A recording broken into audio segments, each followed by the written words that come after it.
오늘 말씀의 제목은 부활이 주는 소망이라고 하는 말씀의 제목으로 말씀의 은혜를 함께 얻으시겠습니다. 28장은 예수님의 부활에 대해서 기록하고 있는 말씀이 되는 것입니다. 먼저 여기 성경에 보니까 여인들의 움직임이 예수님의 부활 사건의 첫 번째로 이렇게 나타나는 것을 보게 되어집니다. 그래서 28장 1절에서는 안식일이 끝나고 주의 첫날이 밝아오기 시작할 때 막달라 마리아와 다른 마리아가 돌무덤을 보러 갔다, 이렇게 성경에 기록하고 있습니다. 똑같이 마가복음 16장 1절로 3절 말씀에 보면 어떻게 기록하냐면 그 여인들이 향품을 가지고 갔다, 이렇게 기록하고 있습니다. 근데 이 여인들이 지금 안식 후 첫날이니까 오늘 오면 주일이죠. 주일날 아침 일찍 예수님의 돌무덤에 찾아가게 된 겁니다. 근데 이 여인들이 왜 가게 됐냐면 향품을 갖고 예수님의 시신에 이제 좀 이렇게 향을 좀 바르려고 이렇게 이제 가게 됐다, 이런 얘기입니다. 그런데 여기 16장 마가복음 16장 3절에서는 그 여인들이 가면서 걱정을 하는 거예요. 어떻게 가냐면 우리가 향품을 갖고 가기는 하는데 시신을 이 로마 군인들이 지키고 있고 돌무덤을 꽉 막아놨는데 어떻게 우리가 들어갈 수 있겠냐는 거예요. 저 돌무덤을 어떻게 치울 수 있겠냐 저거. 그래서 걱정하면서 그들이 가는 거예요. 그래서 여기 16장 3절에 자기들끼리 이르되 누가 우리를 위하여 돌무덤 입구에서 돌을 굴려 주리어 하고. 가긴 가는데 이 사람들이 어떻게 갈 수 있을까, 이거 어떻게 가서 향품을 바르고 올 수 있겠냐, 이거 큰 걱정이다 하고 지금 가고 있었다, 이런 얘기입니다. 근데 여기 성경에 보면 예수님께서 부활하신 사건을 이 여인들이 제일 첫 번째 목격하는 거예요. 그러면 어떻게 해서 이 여인들이 목격할 수 있는 은혜가 있었을까 생각해 볼 수 있잖아요. 성경에는 없어요, 그게. 그런데 이 여인이 어떻게 이 여인들이 목격할 수 있게 되었을까라고 할 때 이 여인들은 아주 신실하게, 보세요, 예수님이 돌아가실 때도 끝까지 있었던 여인들이에요. 그리고 예수님이 다시 살아나시겠다고 하는 그날에도 신실하게 예수님 사랑하는 마음으로 예수님께 왔어요. 그때 예수님이 부활하신 것을 그들이 목격하게 된 거죠.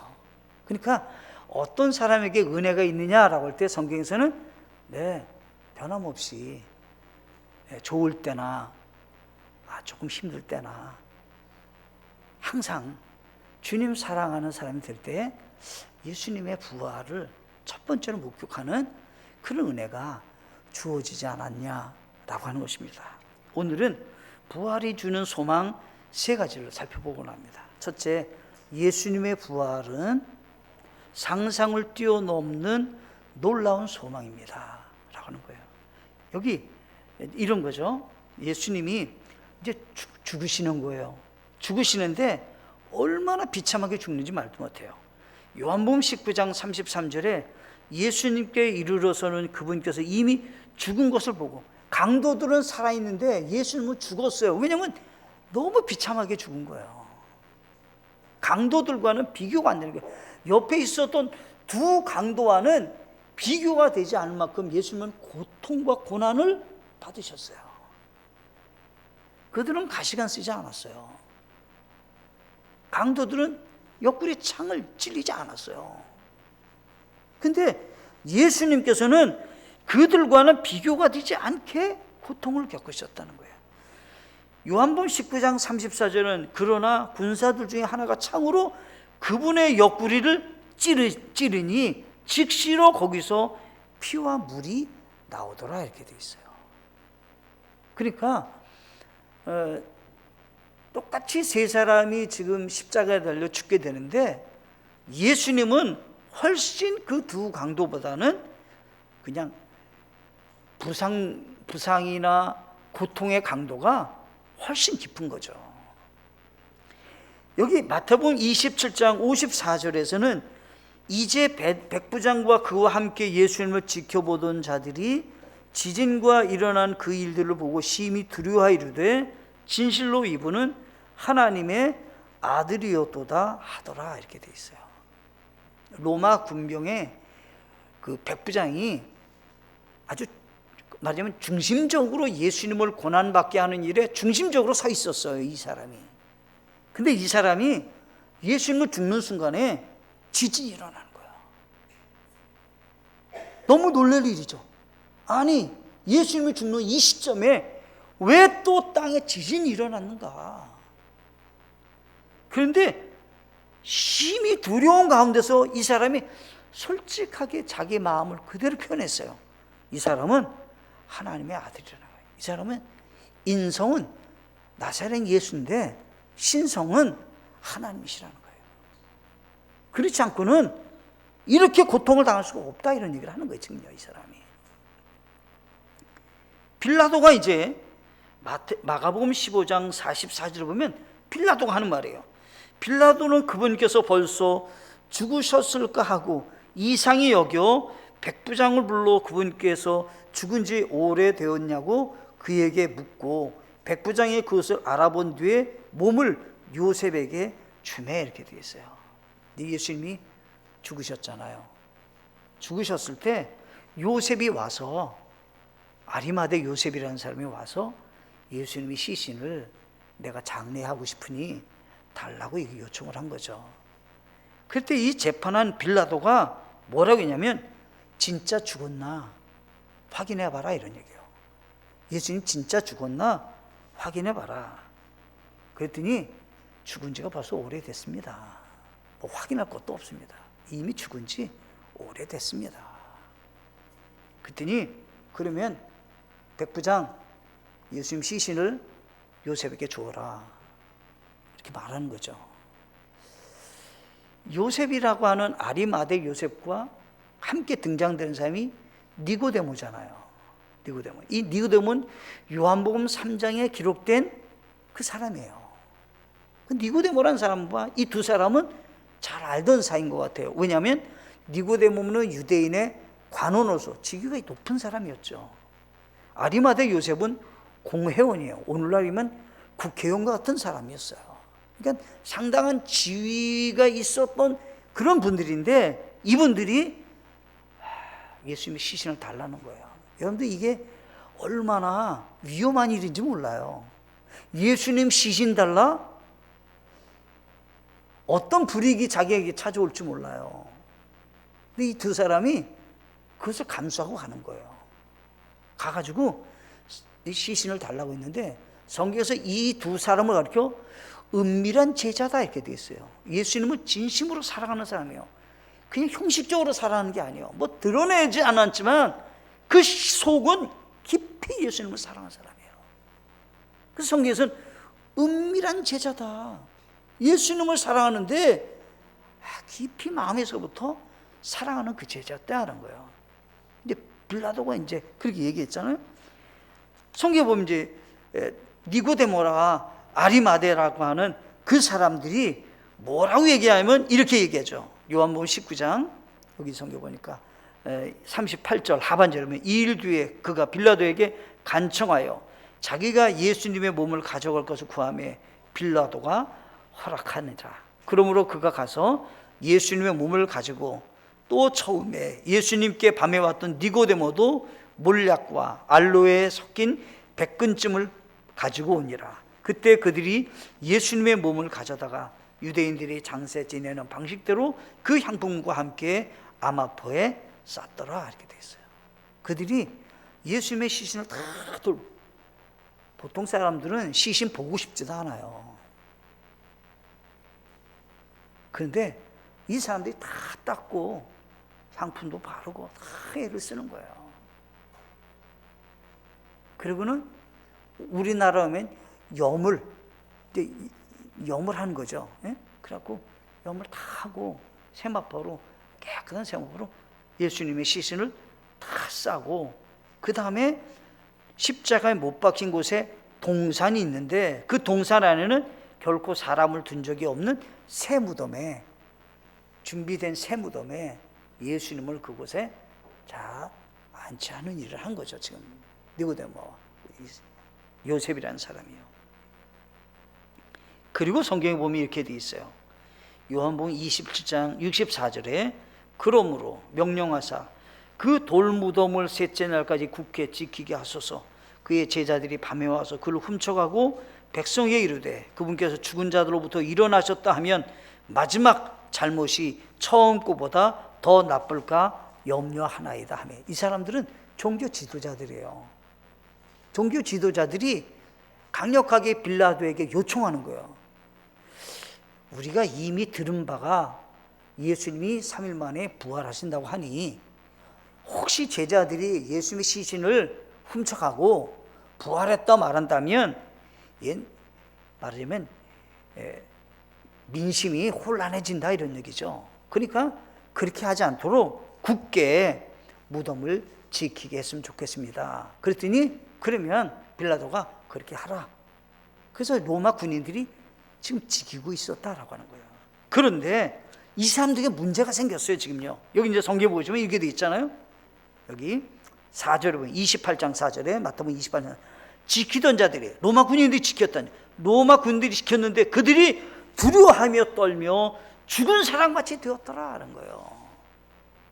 상상을 초월한 일이 일어났어요. 지금요. 부활의 사건이 일어났어요. 부활의 사건이. 근데 이 사람들은 전혀 무관한 사람들이에요.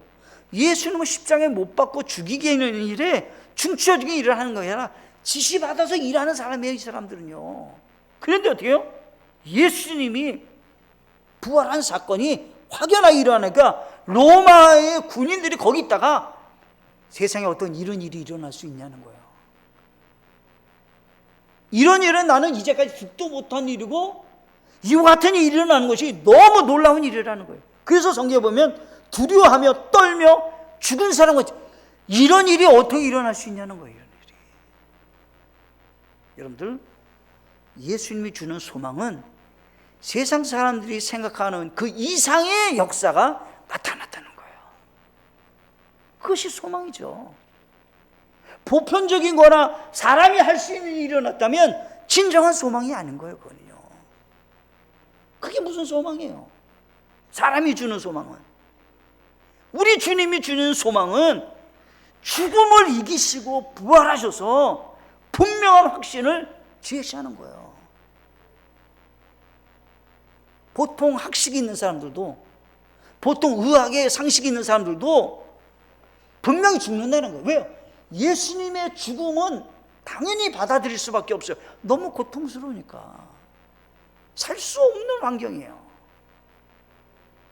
그 겪은 고난은. 근데 예수님은 어떻게 해요?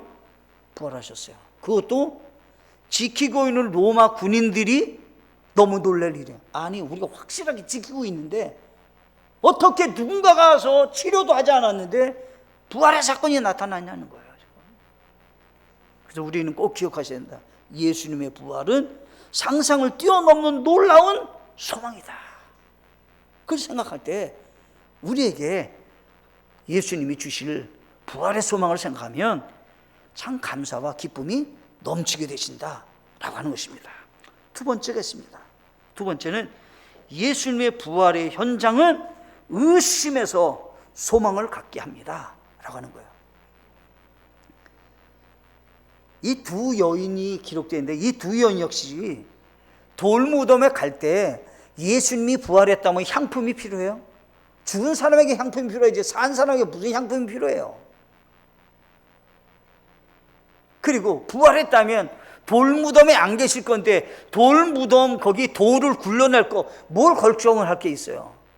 이 여인들도 예수님의 부활에 대해서 확신이 약했던 거죠. 그런데 그 여인들이 갔어요. 갔는데 보편적으로 생각하면 이 두 여인이 받아들일 수 있는 사건이에요. 보세요. 이렇게 돼 있어요. 마태복음 27장 59절에 가면 이렇게 돼 있어요. 요셉이 그 몸을 가져다가 깨끗한 아마포에 싸서 바위 속에 판 자기의 새 무덤에 그 몸을 두고 큰 돌을 둘려 돌무덤 입구에 놓고 떠나가니라. 거기에 막달라 마리아와 다른 마리아가 돌무덤 맞은편에 앉아 있더라. 예수님을 시신을 다 해가지고 아리마대 요셉과 니고데모가 일하는 거를 멀찌감치해서 막달라 마리아와 마리아는 분명히 봤다는 거예요, 자기가. 그런데 무슨 예수님이 부활해요?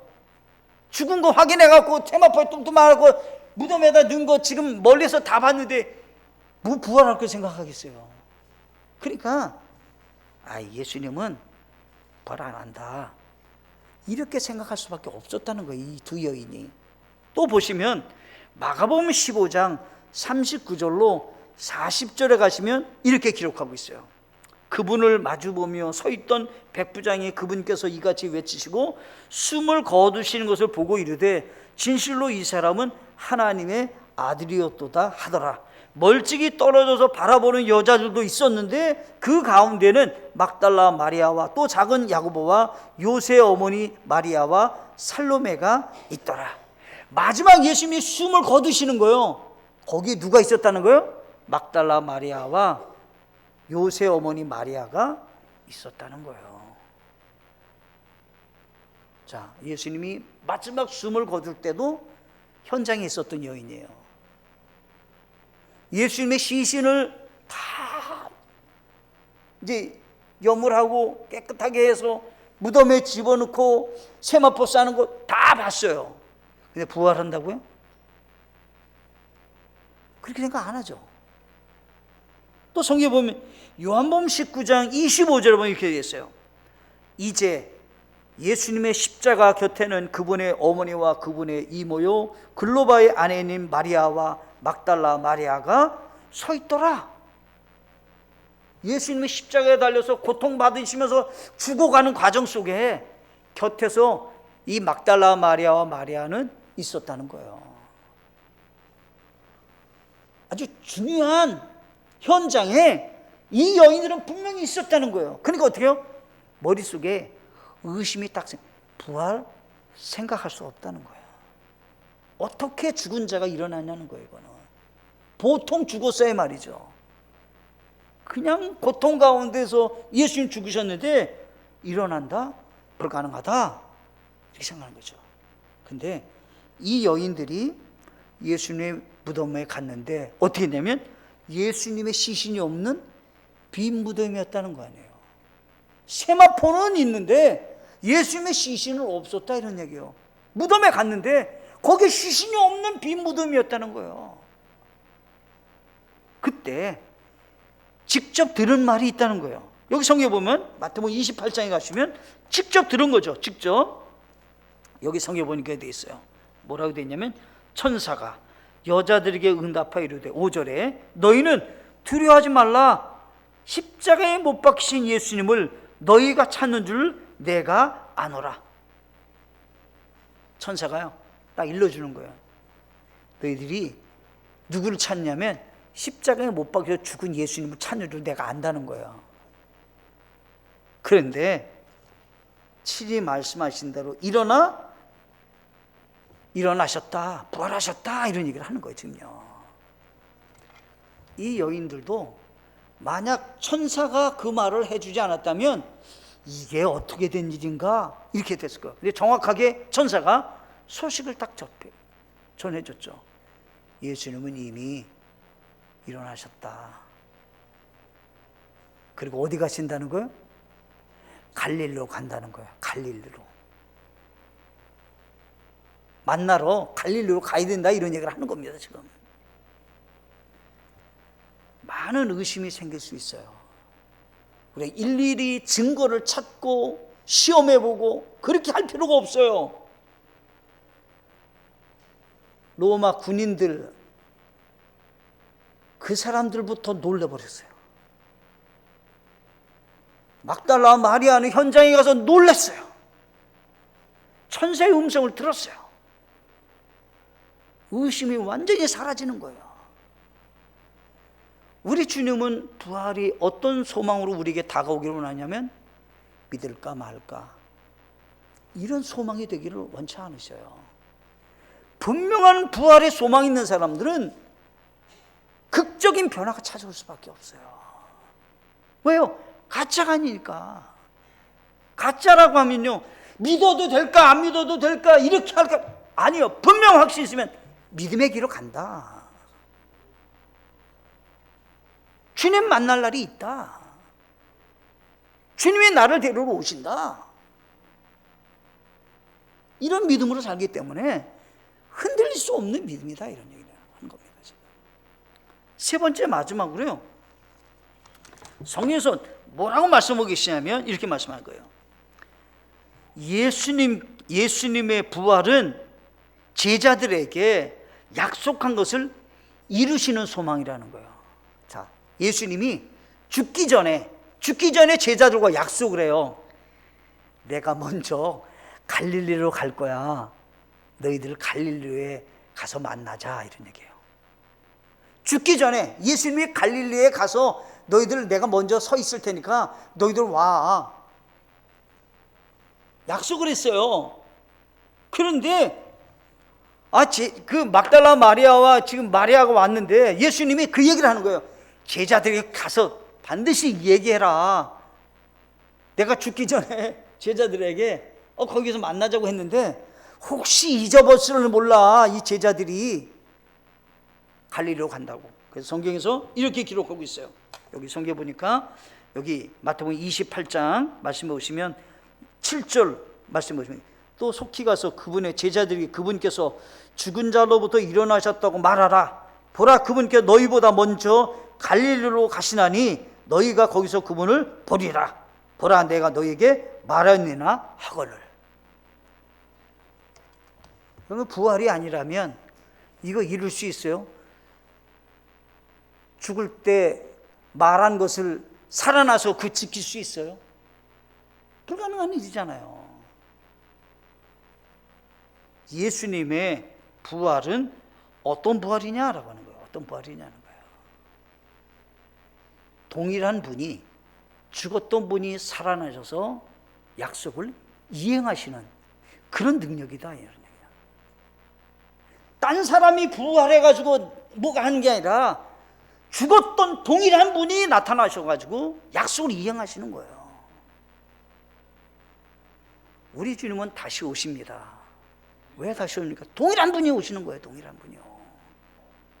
예수님은 부활하셨고 승천하셔서 본 그대로 오시겠다고 약속했어요. 따르게 부활하신 분이 아니시라는 거죠. 여기 성경 보면 이렇게 되어 있습니다. 마태복음 28장 16절로 여기 18절에 보시면 그 뒤에 11제자가 갈릴리에 가서 예수님께서 자기들에게 정해주신 산에 들어가 그분을 보고 그분께 경배하였으나 의심하는 자들도 있더라. 참 부끄러운 모습이에요. 어떤 그 제자들은 예수님을 부활을 보고 막 경배하고 찬양해요. 어떤 사람은 어때요? 아직까지도 의심하고 있는 거예요. 내가 뭔가 이거 착각하고 있는 거 아닌가? 예수님의 부활이 이거 사실이야? 의심하는 자들도 있었다, 이렇게 되고 있잖아요. 부활의 소식을 접해도요, 각각 믿음이에요. 각각 믿음. 그 은혜와 능력을 알고 경배하는 분들이 되셔야 되는데 의심한 자가 있는 거예요. 의심하는 자. 근데요, 우리 주님께서 부활하신 다음에 제자들에게 능력을 주시는 거예요. 이 18절을 보시면 마태복음 28장 18절, 예수님께서 그들에게 오셔서 말씀하시되 하늘과 땅에 있는 모든 권능이 내게 주어졌느니라. 여러분들, 구원의 계획은요, 하나님이 하늘에서부터 계획을 이루신 거예요.